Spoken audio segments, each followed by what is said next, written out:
Antes de estarmos compartilhando o tema que queremos trabalhar com a igreja nesta noite, novamente eu vou estar compartilhando uma imagem. Segure aí, tá bom? Eu queria que você observasse ela. Hoje, bem cedo, saí de casa e fui em uma loja, né, comprar um material.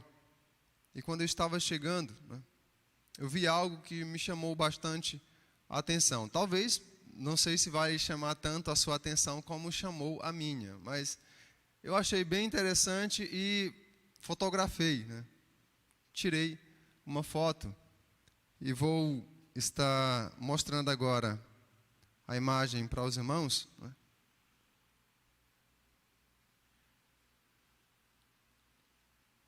Tá dando para visualizar os irmãos que estão lá atrás? Tá ok? O que chama a sua atenção nessa foto? Já viu, irmã Lourdes? A irmã Lourdes disse que já viu. Essa irmã Lourdes anda demais. Ela, naquela bicicletinha dela, ela roda essa cidade de norte a sul, de leste a oeste. Aí. O que chama a sua atenção nessa frase? Ou você está vendo só o caminhão? Que Luiz Henrique.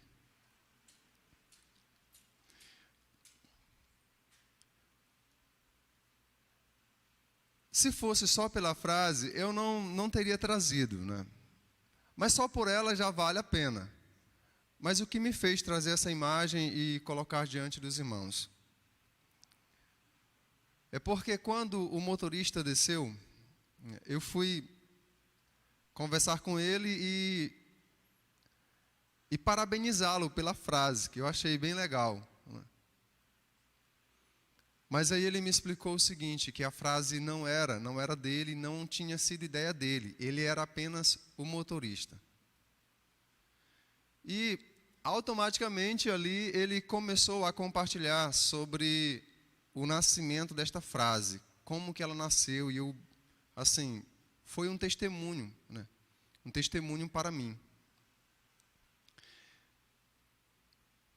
Este caminhão pertence a um grande empresário que mora em Imperatriz. E aquela crise, né, que antecedeu esta que nós estamos vivendo, o filho daquele empresário de 10 anos foi sequestrado. E os sequestradores estavam pedindo 10 milhões para libertar o filho. Aquele pai, né, em profundo desespero, não era crente ainda. Mas certamente já tinha ouvido o evangelho. E ele então fez um voto. Que se o Senhor devolvesse, né, se o Senhor providenciasse o resgate, né, do seu filho, a libertação do seu filho, ele então se tornaria um crente. E o Senhor ouviu a oração, o voto daquele pai. E o Senhor libertou o filho dele.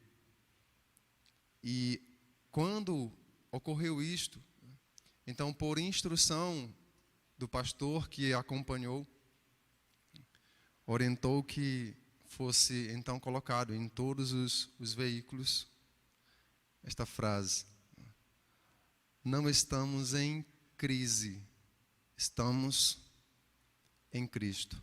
Mas eu quero aproveitar o princípio desta frase. Infelizmente, tem muitas pessoas que professaram que estão em Cristo, mas elas não estão. Elas estão em crise em todos os aspectos da vida delas. Elas estão em crise espiritual, elas estão em crise emocional, elas estão em crise de relacionamentos, elas estão em crise no trabalho, elas estão em crise financeira, elas estão em crise. Estão em crise. Mas que de fato possamos aprender, né, esse belo exemplo de confiança, né, de confiança. Foi esta razão que me fez trazer e compartilhar com os irmãos, porque eu aprendi naquele momento. Sim, irmã Lourdes?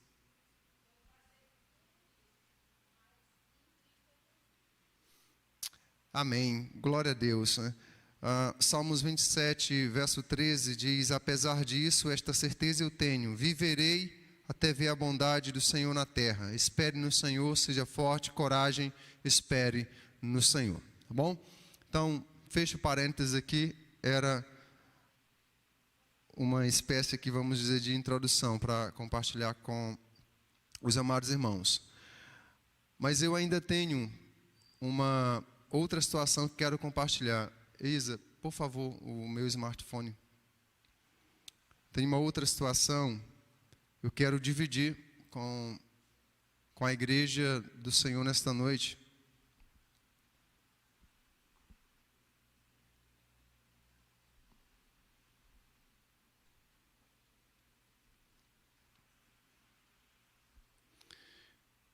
Isso aqui eu preciso ler.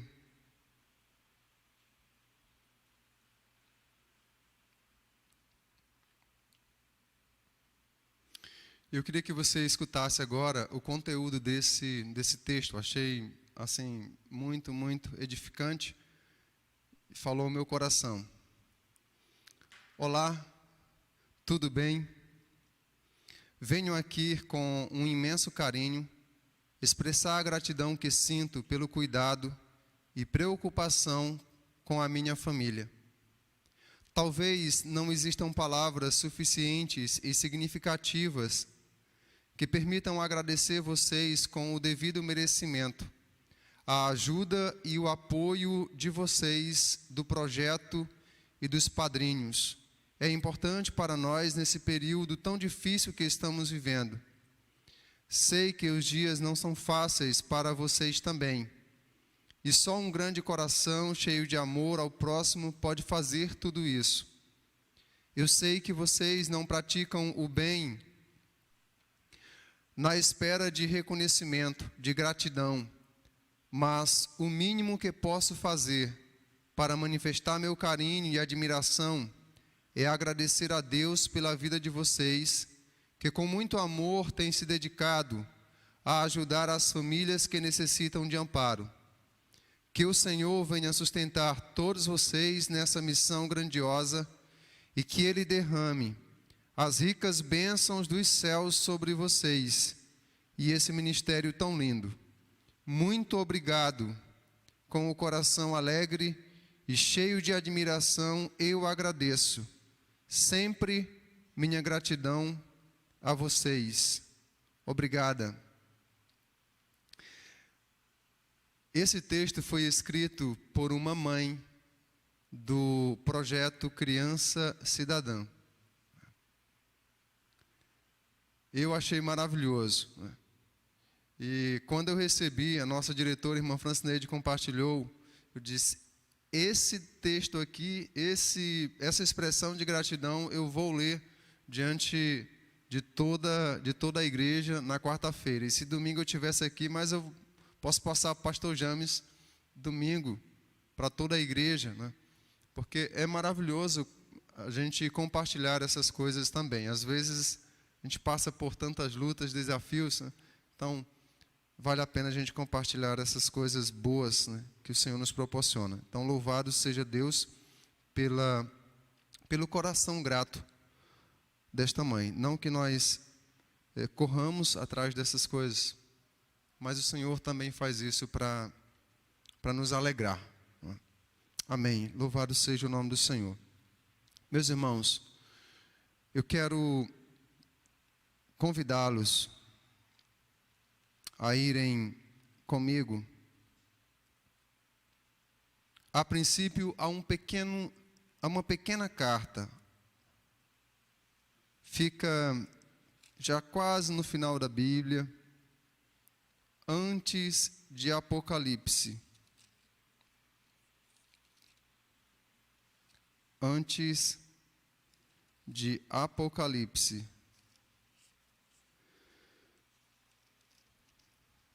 é uma pequena carta de apenas 25 versículos, a carta de Judas.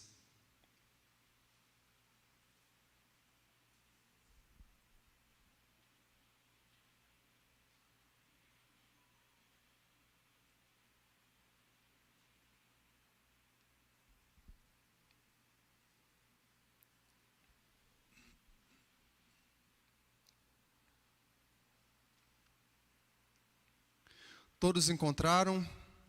Amém? Glória a Deus. Nessa noite eu quero compartilhar com os amados sobre esse tema. A confissão traz restauração. Ou confissão que traz restauração. E eu quero começar a partir de mim.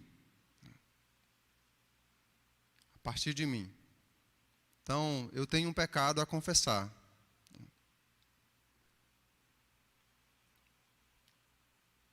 Eu queria que você olhasse comigo o verso 8.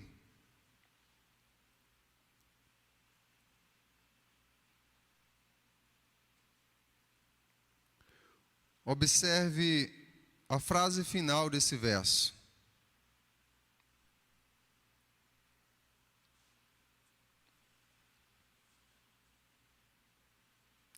Na versão NVI, que é a versão que eu estou utilizando, diz assim: e difamam seres celestiais.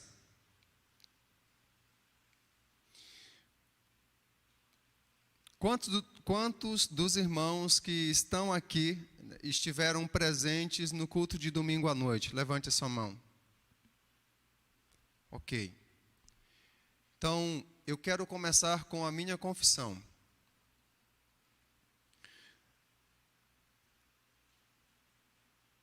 Após ter feito uma colocação, Deus começou, através do seu Espírito, a me incomodar bastante. E aí eu lembrei do texto, vieram 2 textos bíblicos à minha mente. Veio a mim o texto lá de Hebreus, capítulo 12, daqui a pouco a gente vai lá, o qual nos diz que o Senhor, Ele corrige ao seu Filho, a quem Ele ama. E que nós não devemos tratar com desprezo quando o Senhor estiver nos corrigindo. E o outro texto que veio à minha mente foi esse aí de Judas, que nós acabamos de ler esse verso. Então ficou pesando em minha mente, em meu coração, pesou minha consciência.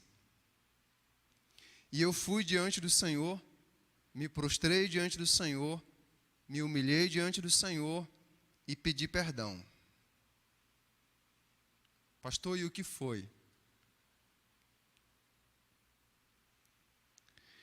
Eu usei o nome de um ser espiritual. Observe novamente. Difamam os seres celestiais. Há uma repreensão no verso 8.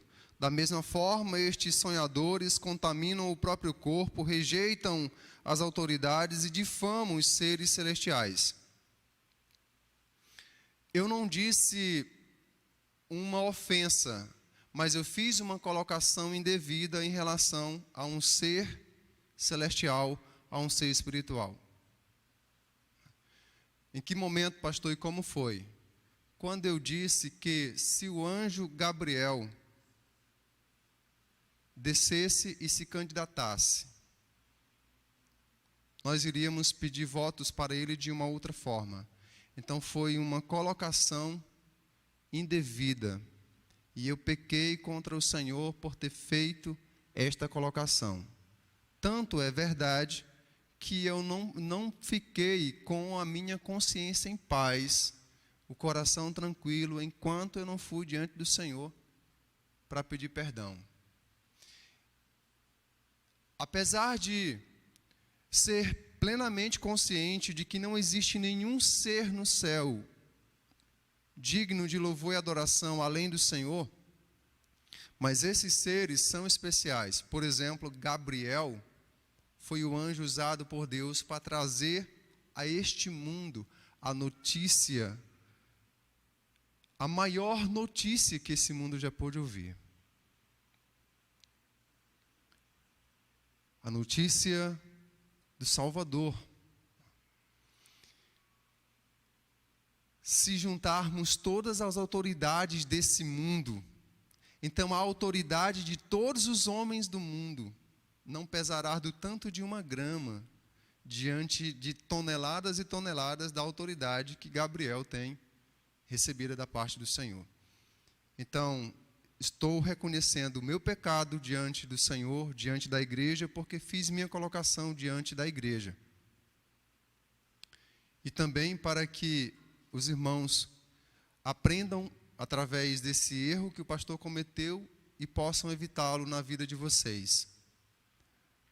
Muitas vezes nós mencionamos seres celestiais, como os anjos, em situações indevidas ou até mesmo brincadeiras. Eu me lembro de uma situação em que, naquela situação, eu exortei a pessoa, mas domingo eu errei. Foi quando a pessoa me perguntou se eu queria Jesus ou Barrabás, segurando 1 litro de Coca-Cola e o outro do refrigerante Coca-Cola e o outro do refrigerante Jesus, né?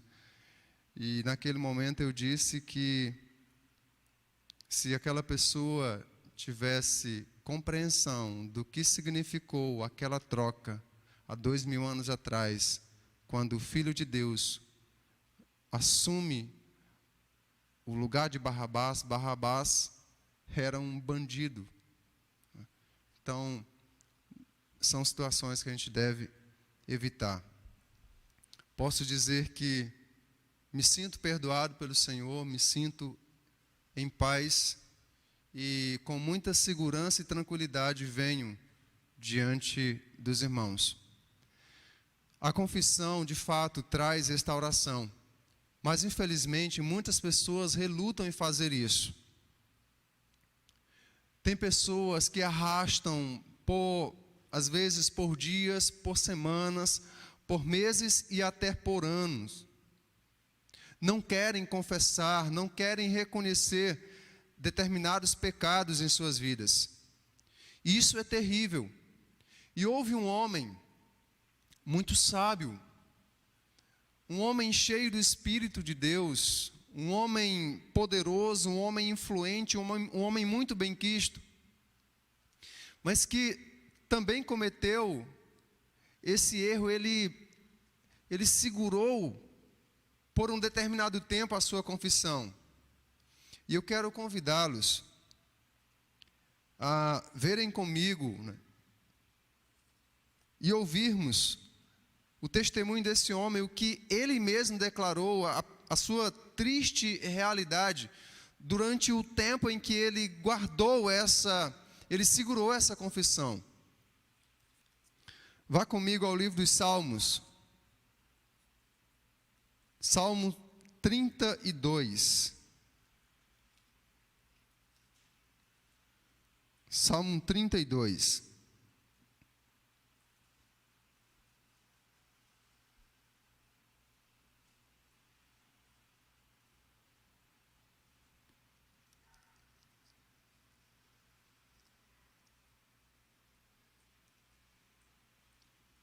Salmo 32.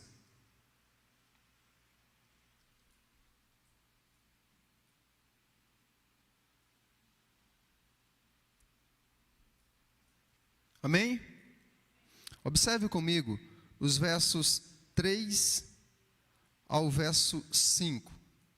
Coloca para nós na versão NVI, por favor. Pronto. Está aqui as palavras de um homem cheio do Espírito de Deus, um rei ungido, um homem que tinha um relacionamento extraordinário com o Senhor. E esta é uma experiência que ele compartilha e devemos aprender com ela, porque foi uma experiência muito ruim. Olha o que Davi diz aqui nesse salmo: enquanto escondi os meus pecados, o meu corpo definhava de tanto gemer. Pois de dia e de noite a tua mão pesava sobre mim. Minha força foi se esgotando como em tempo de seca. Então reconheci diante de ti o meu pecado e não encobri as minhas culpas. Eu disse: confessarei as minhas transgressões ao Senhor, e tu perdoaste a culpa do meu pecado.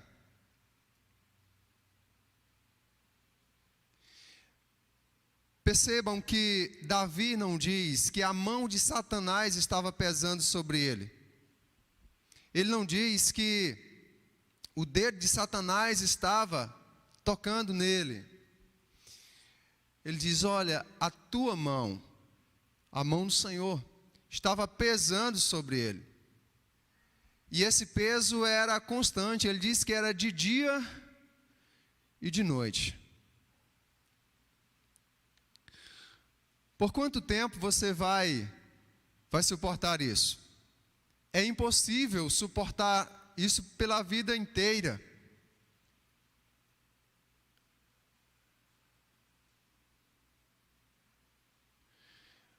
O coração está amargurado, está azedado.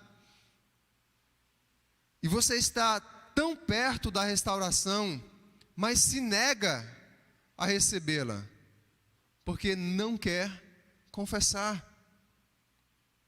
Simplesmente não quer reconhecer diante do Senhor ou diante de alguma pessoa.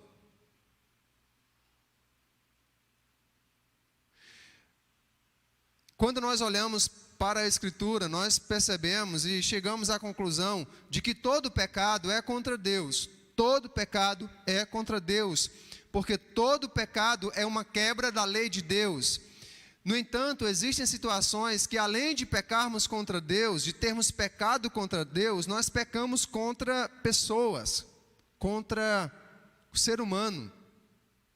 E é preciso que nós tenhamos a coragem de confessar para essas pessoas, ou para esta pessoa: olha, eu errei com você, me perdoe, me perdoe.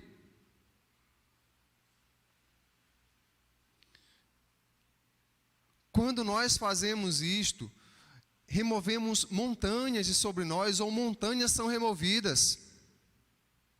E nesses casos de confissão mútua, ocorre também restauração mútua. Tanto nós somos restaurados, como também a pessoa para quem nós confessamos, que erramos e pedimos o perdão. Exceto em poucas situações, quando a outra pessoa está tão ferida, tão amargurada e se nega a oferecer perdão. Mas aí nós fizemos a nossa parte diante da Escritura, diante do que o Senhor nos ordena em sua palavra. Coloque também para nós o texto de Atos dos Apóstolos 3:19, acho que é Atos 3:19. Vamos ler juntos esse versículo, vamos lá? Arrependam-se, pois,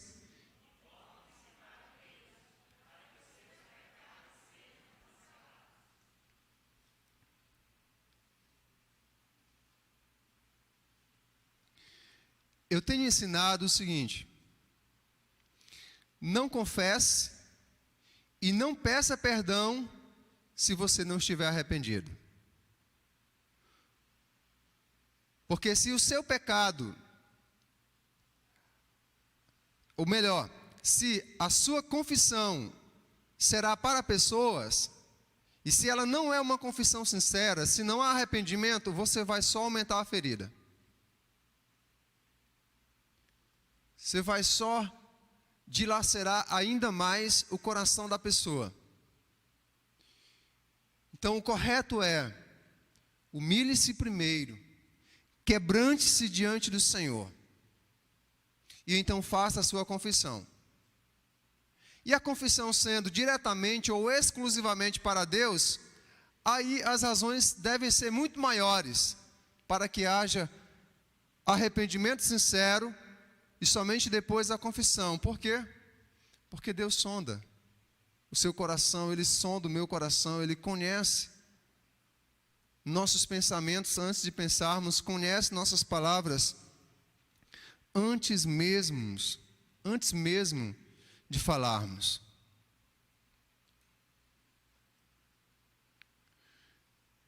Se você não está conseguindo, então peça ajuda. Peça ajuda.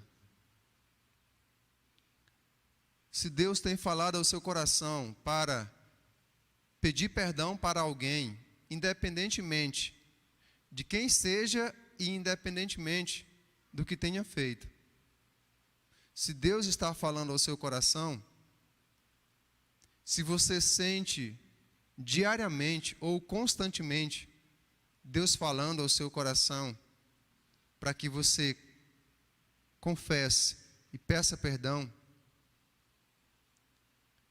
cabe a você se vai permanecer carregando esse fardo ou se vai lançá-lo fora de vez para ser restaurado, para ser restaurada. Seja um irmão de sangue ou irmão da fé, seja algum outro parente, alguém de sua família, um amigo, independentemente de quem seja, se o Espírito Santo tem tocado no seu coração para fazer isso, para tomar essa decisão, então faça. Pastor, mas é difícil demais.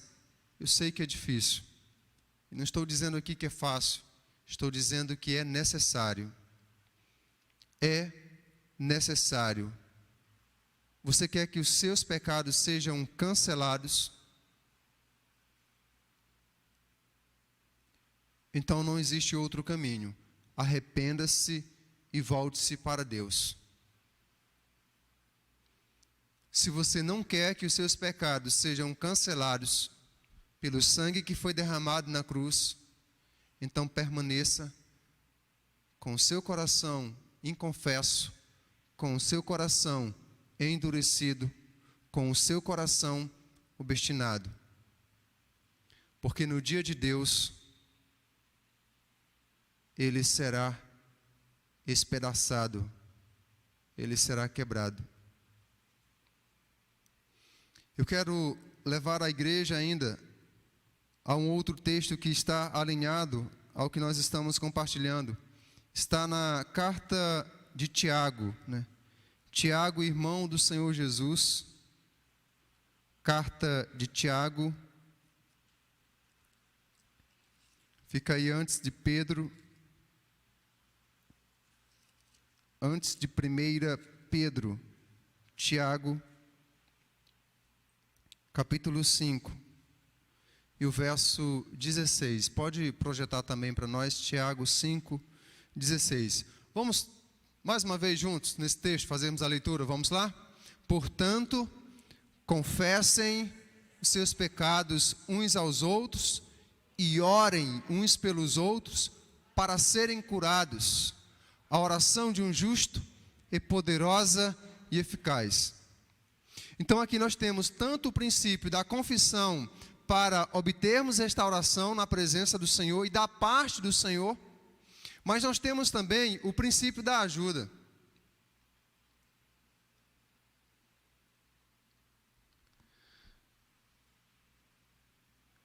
Muitas situações na vida cristã nós não conseguimos sozinhos. Precisamos de ajuda. Então, se você está lutando contra tal dificuldade, peça ajuda. Tente identificar no meio da família espiritual alguém que realmente seja digno da sua confiança. Converse com essa pessoa, com esse irmão ou com esta irmã, e peça para que lhe ajude em oração.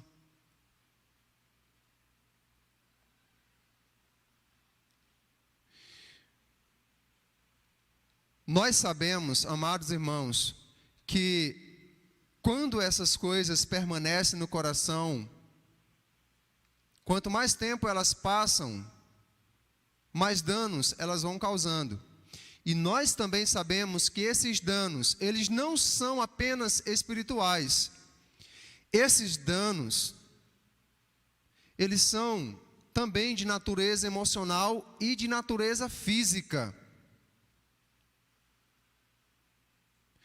Mas para ambas ou para todas estas situações, a confissão é nos apresentada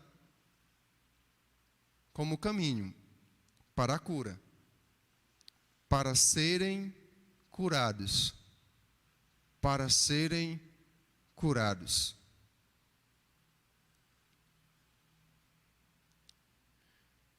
Pastor, esse negócio de vida cristã, de ser crente, o negócio é sério mesmo. E quem foi que um dia disse para você que era de brincadeira?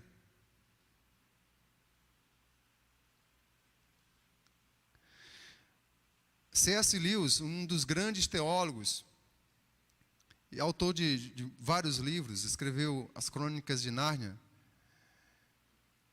Ele diz o seguinte: se uma pessoa chegar para você e lhe compartilhar que ela quer ter uma vida tranquila, uma vida sem problemas, uma vida sem desafios, uma vida sem dificuldades,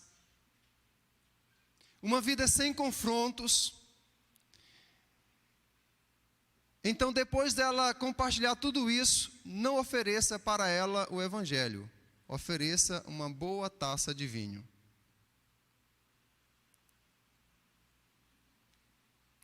Pois é. Se queremos realmente seguir a Cristo, viver o Evangelho, então precisamos entender que somos confrontados.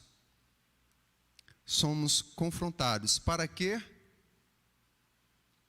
Aí nós vamos concluir agora, vendo a razão pela qual Deus nos confronta, Deus nos exorta desta forma.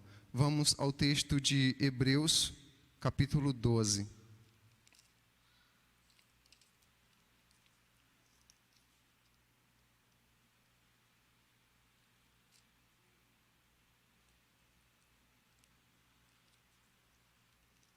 Hebreus, capítulo 12. Hebreus fica aí antes de Tiago. Hebreus 12.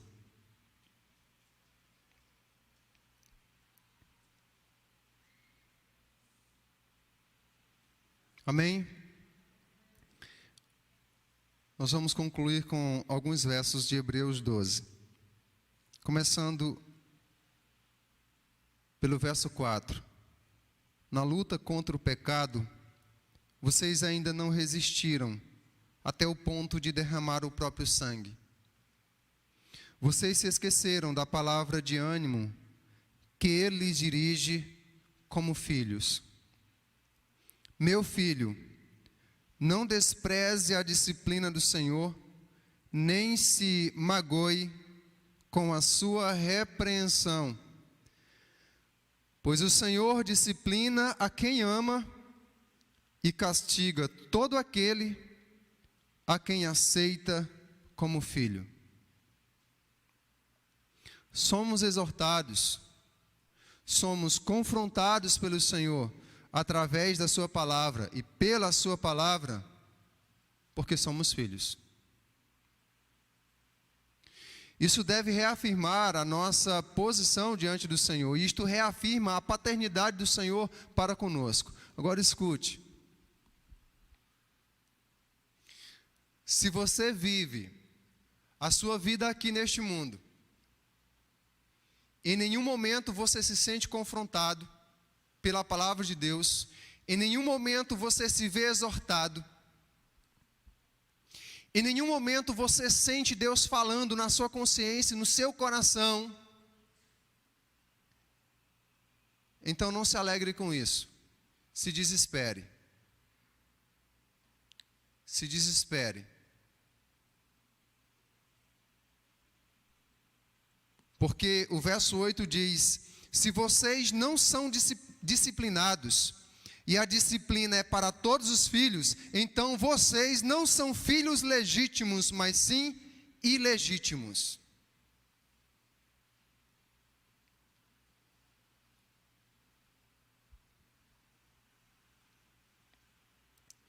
Então, em primeiro lugar, somos confrontados, somos exortados pelo Senhor e pela sua palavra, porque somos filhos. Isto reafirma a paternidade do Senhor para conosco. Em segundo lugar,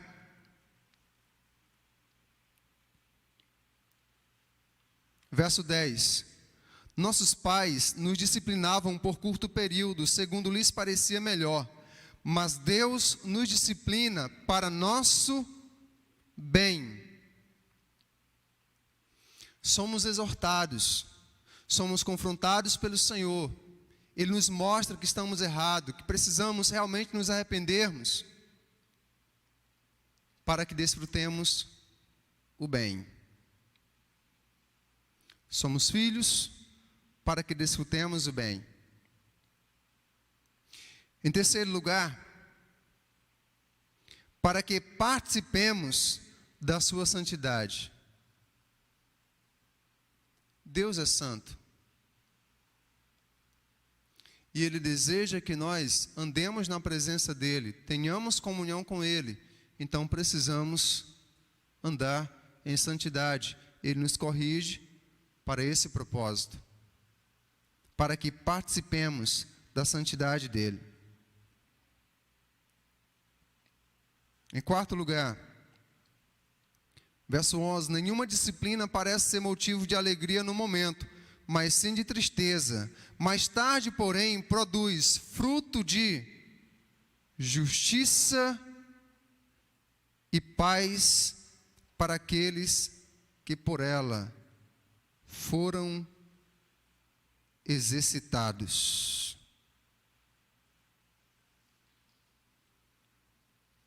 Em quarto lugar, Deus faz isso para que aprendamos a viver em justiça e paz. Justiça aqui é o sentido de vida correta, de vida reta diante do Senhor. E a paz é o resultado dessa vida entregue ao Senhor. Como disse o apóstolo Paulo na carta aos Filipenses, esta é a paz que excede todo entendimento. É impossível desfrutar essa paz se há pecados que precisam ser confessados, se há pecados dos quais nós temos que nos arrepender e buscarmos o perdão do Senhor. Minha oração nessa noite é que o Espírito Santo ajude você, não apenas a entender essa palavra, mas muito mais do que isso, a se esforçar para colocá-la em prática em sua vida, para a glória de Deus, para o seu bem, para o bem da sua família, para o bem de todos aqueles que cercam você.